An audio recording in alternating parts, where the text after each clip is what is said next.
வணக்கம். மின்னல் டிவி செய்திகள். இன்றைய முதன்மை செய்திகள். புதுச்சேரியில் கடல் சீற்றத்துடன் காணப்படுவதால் கடற்கரைக்கு வரும் பொதுமக்கள் மற்றும் சுற்றுலா பயணிகள் கடலில் குளிக்க போலீசார் தடை விதித்துள்ளனர். புதுச்சேரி கடற்கரை சாலையில் உள்ள காந்தி சிலையை புனரமைக்கும் பணி மும்முரமாக நடைபெற்று வருகிறது. புதுச்சேரியில் 18 ஆண்டுகளாக நடந்து வரும் உப்பனாறு மேம்பாலம் கட்டும் பணியில் நடந்த மெகா ஊழலை கண்டித்தும் உடனடியாக மேம்பாலம் கட்டும் பணியை துவக்க வலியுறுத்தியும் அதிமுக சார்பில் நாளை கண்டன ஆர்ப்பாட்டம் நடைபெறும் என அதிமுக மாநில செயலாளர் அன்பழகன் தெரிவித்துள்ளார்.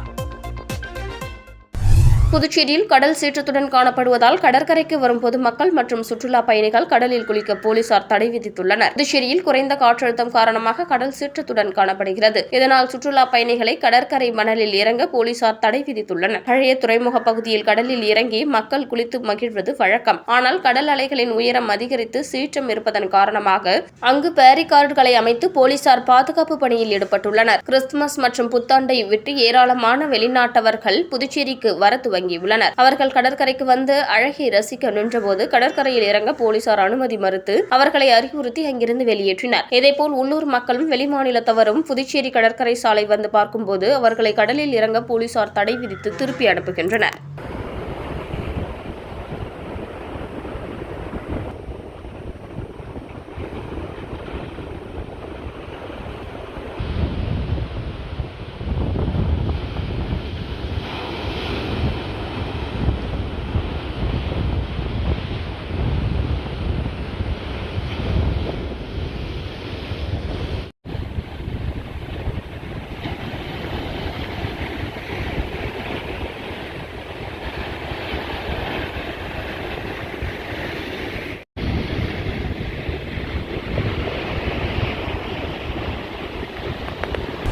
புதுச்சேரியில் 18 ஆண்டுகளாக நடந்து வரும் உப்பனாறு மேம்பாலம் கட்டும் பணியில் நடந்த மெகா ஊழலை கண்டித்தும் உடனடியாக மேம்பாலம் கட்டும் பணியை துவக்க வலியுறுத்தியும் அதிமுக சார்பில் நாளை கண்டன ஆர்ப்பாட்டம் நடைபெறும் என அதிமுக மாநில செயலாளர் அன்பழகன் தெரிவித்துள்ளார். புதுச்சேரி அதிமுக தலைமை அலுவலகத்தில் செய்தியாளர்களை சந்தித்த மாநில செயலாளர் அன்பழகன் புதுச்சேரி நகரப்பகுதியில் போக்குவரத்து நெரிசலை குறைக்கும் வகையில் கடந்த 2006ஆம் ஆண்டு உப்பனாறு வாய்க்காலின் மீது மேம்பாலம் அமைக்கும் பணி தொடங்கப்பட்டு 18 ஆண்டுகள் ஆகியும் இன்று வரை பணிகள் முழுமை பெறவில்லை என கூறினார். பல்வேறு காலங்களில் 3க்கும் மேற்பட்ட ஒப்பந்ததாரர்கள் மூலம் ஒப்பந்தம் போடப்பட்டு பணிகள் சரிவர நடக்காததால் ஒதுக்கப்பட்ட தொகையை விட ஒப்பந்ததாரர்களுக்கு அதிக அளவில் இழப்பீடு வழங்கப்பட்டுள்ளது என்றார். இதில் 70 கோடி ரூபாய்க்கு மேல் விஞ்ஞான ரீதியில் ஊழல் நடந்துள்ளது என்ற அவர் மேம்பாலம் கட்டும் பணியை திட்டமிட்டு செயற்கையாக நிறுத்தி அதன் மூலம் பொதுப்பணித்துறை அதிகாரிகள் முறைகேட்டில் ஈடுபட்டுள்ளதாக குற்றம் சாட்டினார். எனவே ஆட்சியாளர்கள் மற்றும் ஊழல் அதிகாரிகளை கண்டித்தும் உடனடியாக மேம்பாலம் கட்டும் பணியினை தொடங்க வலியுறுத்தியும் கழக பொதுச் செயலாளர் அனுமதியுடன்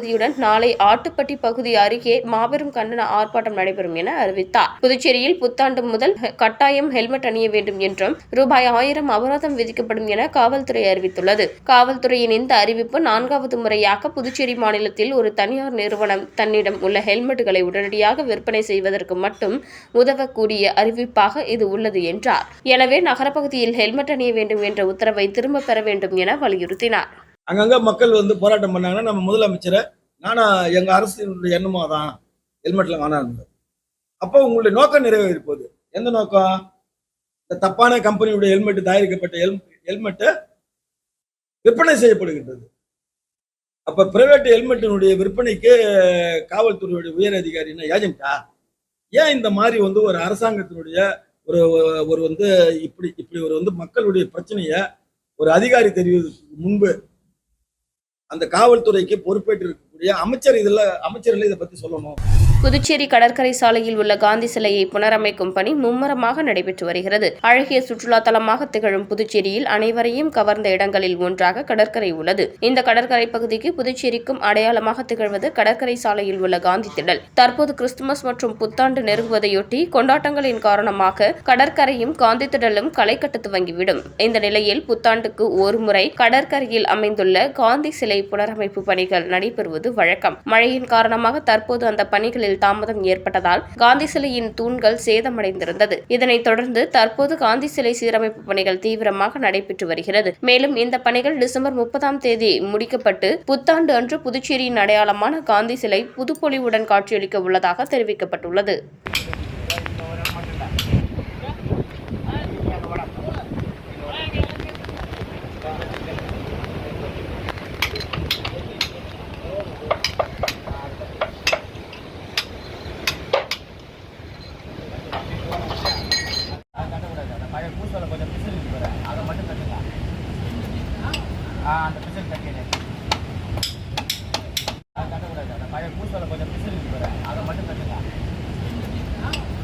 புதுச்சேரி பத்திரப்பதிவு துறையில் பத்திரப்பதிவிற்கான கட்டணம் இணைய வாயிலாக செலுத்தும் சேவையை முதலமைச்சர் ரங்கசாமி துவக்கி வைத்தார். புதுச்சேரி அரசு பத்திரப்பதிவு துறையில் பத்திரப்பதிவிற்கான கட்டணம் இணைய வாயிலாக செலுத்தும் சேவையை பாரத ஸ்டேட் வங்கி புதுச்சேரி கிளையுடன் இணைந்து தொடங்கியுள்ளது. இதன் மூலம் சார்பதிவாளர் அலுவலகங்கள் அனைத்தும் பரிவர்த்தனையற்ற அலுவலகங்களாக மாற்றப்பட்டுள்ளது. மேலும் பத்திரப்பதிவு செய்ய வரும் மக்கள் தங்கள் பதிவு கட்டணத்தை பல்வேறு செய்திகளின் சேவைகள் மூலம் கட்டணத்தை செலுத்தலாம். இதனை பத்திரப்பதிவிற்கு இணையதளத்தில் முன்பதிவு செய்யும் பொழுதே செலுத்த வழிவகை செய்யப்பட்டுள்ளது. இந்த இணையதள சேவையினை முதலமைச்சர் ரங்கசாமி சட்டப்பேரவையில் முதலமைச்சர் அலுவலகத்தில் இன்று தொடங்கி வைத்தார். அமைச்சர் திரு க. லட்சுமி நாராயணன், வருவாய்த்துறை செயலர் ஆஷிஷ் மாதவராவ் மோரே, மாவட்ட ஆட்சியர் குலோத்துங்கன், செந்தில்குமார், பாரத ஸ்டேட் வங்கி புதுச்சேரி முதன்மை கிளை உதவி பொது மேலாளர் அன்புமலர் ஆகியோர் இந்த நிகழ்ச்சியின் போது உடனிருந்தனர்.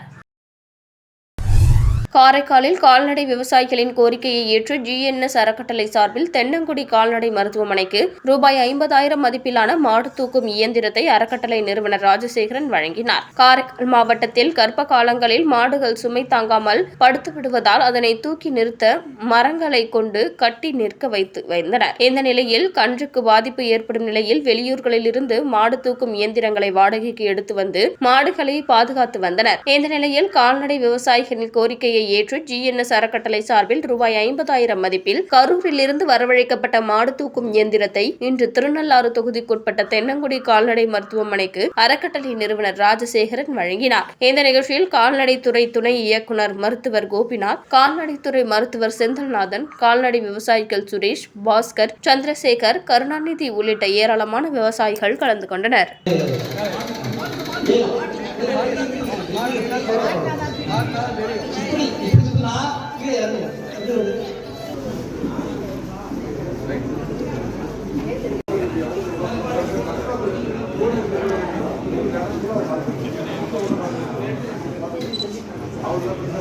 மார்கழி மாத பிறப்பையொட்டி புதுச்சேரியில் கலர் கோலப்பொடி விற்பனை களைகட்டியுள்ளது. தமிழர்களின் பாரம்பரிய பழக்கங்களில் ஒன்றாக கோலமிடுதல் உள்ளது. தினமும் காலை மற்றும் மாலை வேளைகளில் வீட்டு வாசலில் கோலமிட்டாலும் மார்கழி மாதத்தில் அதிகாலை பொழுதில் பல்வேறு வண்ணங்களில் கோலமிடுவது ஐதீகமாக இருந்து வருகிறது.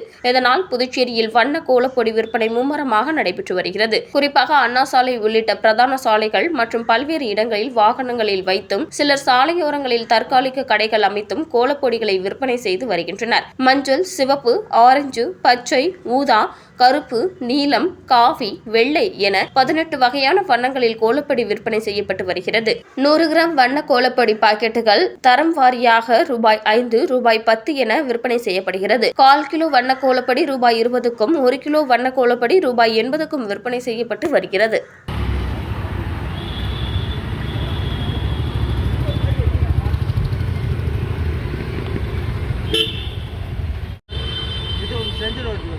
செஞ்சிலிருந்து எடுத்துங்களா?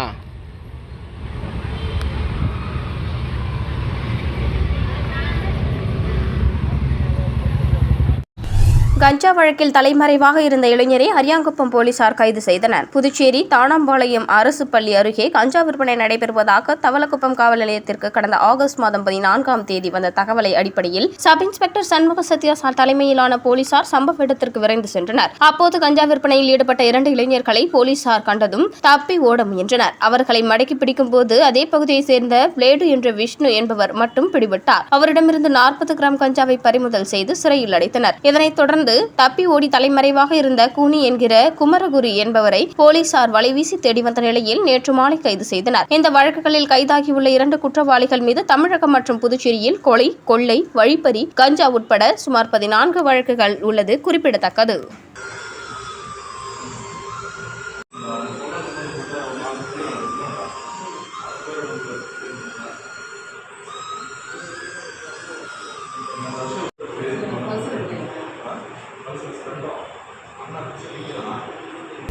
லடாக்கிலிருந்து சுற்றுப்பயணமாக புதுச்சேரிக்கு வந்த அரசு பள்ளி மாணவ மாணவிகளுக்கு இனிப்புகள் மற்றும் எழுது பொருட்கள் அடங்கிய தொகுப்பினை வழங்கி முதலமைச்சர் ரங்கசாமி வாழ்த்தினார். மத்திய அரசு உள்துறை அமைச்சகத்தின் குடிமை நடவடிக்கை திட்டத்தின் கீழ் இந்தோ திபெத்தியன் எல்லை காவல் படை ஏற்பாட்டில் லடாக் யூனியன் பிரதேசம் லே மாவட்டம் நியாமா கிராமத்தில் உள்ள அரசு மேல்நிலைப் பள்ளியை சேர்ந்த 2 ஆசிரியர்கள், 26 மாணவர்கள் மற்றும் 2 இந்தோ திபெத் எல்லை காவல் படை பிரதிநிதிகள் பாரத் தர்ஷன் சுற்றுலா பயணமாக புதுச்சேரிக்கு வருகை வருகை புரிந்துள்ளனர். இந்தோ திபெத் எல்லை காவல் படையின் அதிகாரி சரவணன் தலைமையில் புதுச்சேரிக்கு வந்துள்ள இக்குழுவினர் முதலமைச்சர் ரங்கசாமியை சட்டப்பேரவையில் உள்ள முதலமைச்சர் அலுவலகத்தில் இன்று மரியாதை நிமித்தமாக சந்தித்தனர். அப்போது ஆசிரியர்கள் மற்றும் மாணவர்களுக்கு முதலமைச்சர் ரங்கசாமி இனிப்பு மற்றும் எழுதுபொருட்கள் அடங்கிய தொகுப்பினை வழங்கினார். புதுச்சேரியில் 2 நாட்கள் தங்கியிருக்கும் இக்குழுவினர் புதுச்சேரியின் முக்கிய சுற்றுலா தலங்களுக்கு சென்று பார்வையிட உள்ளனர்.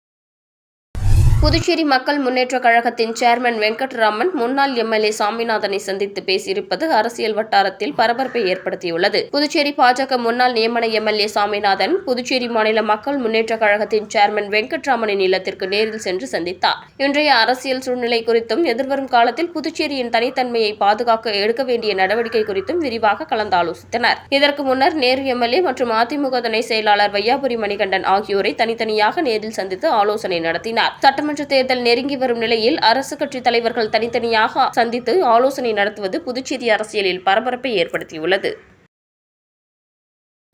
புதுச்சேரி முன்னாள் முதலமைச்சர் வெங்கட சுப்பார் பிறந்த நாளையொட்டி அவரது திருவுருவ சிலைக்கு அமைச்சர் லட்சுமி நாராயணன் மற்றும் காங்கிரஸ் கட்சியினர் மாலை அணிவித்து மரியாதை செலுத்தினர். புதுச்சேரி முன்னாள் முதலமைச்சர் அமரர் வெங்கட சுப்பா ரெட்டியாரின் பிறந்த நாள் புதுச்சேரி அரசு சார்பில் கொண்டாடப்பட்டது. இதனையொட்டி புதுச்சேரி மறைமடை அடிகள் சாலை வெங்கட சுப்பா ரெட்டியார் சாலை சந்திப்பில் அமைந்துள்ளது அவரது திருவுருவ சிலைக்கு பொதுப்பணித்துறை அமைச்சர் லட்சுமி நாராயணன், சட்டமன்ற உறுப்பினர் லட்சுமிகாந்தன் ஆகியோர் மாலை அணிவித்து மரியாதை செலுத்தினர். அதனைத் தொடர்ந்து காங்கிரஸ் கட்சி சார்பில் முன்னாள் முதல்வர் நாராயணசாமி, முன்னாள் அமைச்சர்கள் கந்தசாமி, ஷாஜகான் உட்பட காங்கிரஸ் கட்சியினர் வெங்கட சுப்பார் சிலைக்கு மாலை அணிவித்து மரியாதை செலுத்தினர்.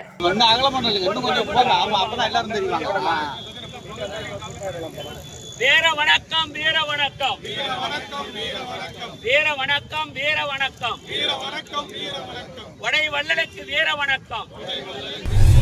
கனமழையுடன் சூறைக்காற்று வீசும் என வானிலை மையம் அறிவித்துள்ள நிலையில் ஆழ்கடலுக்கு மீன்பிடிக்க செல்ல வேண்டாம் என புதுவை மீனவர்களுக்கு மீன்வளத்துறை எச்சரிக்கை விடுத்துள்ளது. மீன்வளத்துறை இயக்குநர் முகமது இஸ்மாயில் வெளியிட்ட செய்திக்குறிப்பில் தெற்கு அந்தமான் கடல் பகுதியை ஒட்டிய வங்கக்கடல் பகுதியின் மேல் வளிமண்டல கீழடுக்கு சுழற்சி நிலவுகிறது. இதனால் 24 மணி நேரத்தில் தென்கிழக்கு வங்கக்கடல் பகுதியில் காற்றழுத்த தாழ்வு பகுதி உருவாகக்கூடும் என வானிலை மையம் எச்சரித்துள்ளது. காற்றழுத்த தாழ்வு வலுப்பெற்று மேற்கு வடமேற்கு திசையில் தமிழக கடலோர பகுதிகளை நோக்கி 2 நாட்களில் நகரக்கூடும். அதனால் வருகின்ற 19ஆம் தேதி வரை தமிழகம், புதுச்சேரி கடலோர பகுதிகளில் மணிக்கு 35 கிலோமீட்டர் முதல் 45 கிலோமீட்டர் வேகத்தில் சூறாவளி காற்றும், இடையிடையே 55 கிலோமீட்டர் வேகத்திலும் காற்று வீசக்கூடும். எனவே புதுச்சேரி மீனவர்கள் ஆழ்கடல் பகுதிக்கு மீன்பிடிக்க செல்ல வேண்டாம். புதுச்சேரி கடற்பகுதியில் பாதுகாப்பாக மீன்பிடி தொழிலை மேற்கொள்ளலாம். வானிலை எச்சரிக்கையை தொடர்ந்து கவனித்து வர வேண்டும் எனவும் குறிப்பிடப்பட்டுள்ளது.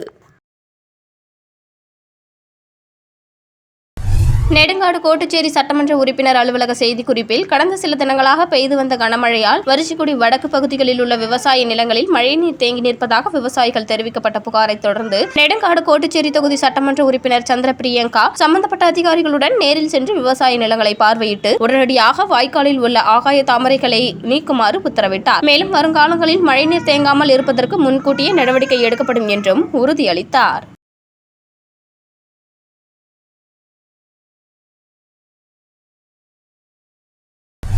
ஊசுடு சட்டமன்ற தொகுதிக்குட்பட்ட அரசூர் பகுதியில் 2025ஆம் ஆண்டுக்கான தினசரி நாட்காட்டி வழங்கும் நிகழ்ச்சியை அமைச்சர் சரவணகுமார் துணைவியார் அண்ணா பிரபாவதி தொடங்கி வைத்தார். ஊசுடு தொகுதியின் சட்டமன்ற உறுப்பினரும் ஆதிதிராவிடர் நலத்துறை அமைச்சருமான சரவணகுமார் ஆண்டுதோறும் தொகுதி மக்களுக்கு தினசரி நாட்காட்டியை வழங்கி வருகிறார். அந்த வகையில் வரவிருக்கும் 2025ஆம் ஆண்டுக்கான தினசரி நாட்காட்டியை அமைச்சர் சாய் சரவணகுமார் அறிவுறுத்தலின்படி அவரது துணைவியார் அண்ணா பிரபாவதி தலைமையில் ஊசுடு சட்டமன்ற தொகுதிக்குட்பட்ட அரசூர் பகுதியில் 2025ஆம் ஆண்டிற்கான தினசரி நாட்காட்டியை பொதுமக்களுக்கு வீடு வீடாக சென்று வழங்கி நிகழ்ச்சியை துவக்கி வைத்து புத்தாண்டு நல்வாழ்த்துக்களை தெரிவித்தார். இந்த நிகழ்ச்சியில் ஊசுடு தொகுதி பாஜக ஒருங்கிணைப்பாளர் சாய் தியாகராஜன் முன்னிலை வகித்தார். மேலும் இந்த நிகழ்ச்சியில் வில்லியனூர் மாவட்ட இளைஞரணி தலைவர் இளவரசன், கிளைத்தலைவர் உத்திரன், அன்பு, முருகன், துரை, வினோத், பாபு, அபிஷேக், சுதாகர், ராமு, குணா மற்றும் ஏராளமானோர் கலந்து கொண்டனர்.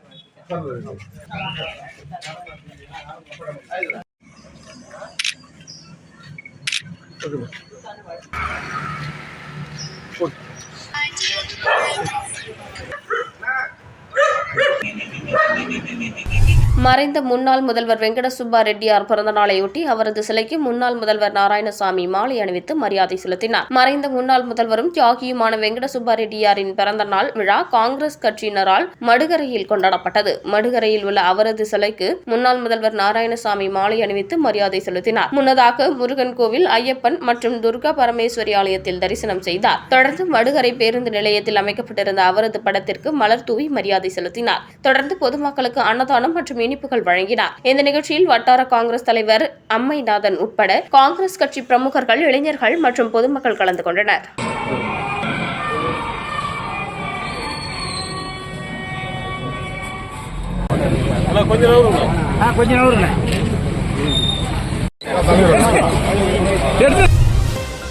மீண்டும் இன்றைய முதன்மை செய்திகள். புதுச்சேரியில் கடல் சீற்றத்துடன் காணப்படுவதால் கடற்கரைக்கு வரும் பொதுமக்கள் மற்றும் சுற்றுலா பயணிகள் கடலில் குளிக்க போலீசார் தடை விதித்துள்ளனர். புதுச்சேரி கடற்கரை சாலையில் உள்ள காந்தி சிலையை புனரமைக்கும் பணி மும்முரமாக நடைபெற்று வருகிறது. புதுச்சேரியில் 18 ஆண்டுகளாக நடந்து வரும் உப்பனாறு மேம்பாலம் கட்டும் பணியில் நடந்த மெகா ஊழலை கண்டித்தும் உடனடியாக மேம்பாலம் கட்டும் பணியை துவக்க வலியுறுத்தியும் அதிமுக சார்பில் நாளை கண்டன ஆர்ப்பாட்டம் நடைபெறும் என அதிமுக மாநில செயலாளர் அன்பழகன் தெரிவித்துள்ளார். இத்துடன் மின்னல் டிவி செய்திகள் நிறைவு பெறுகின்றன. வணக்கம்.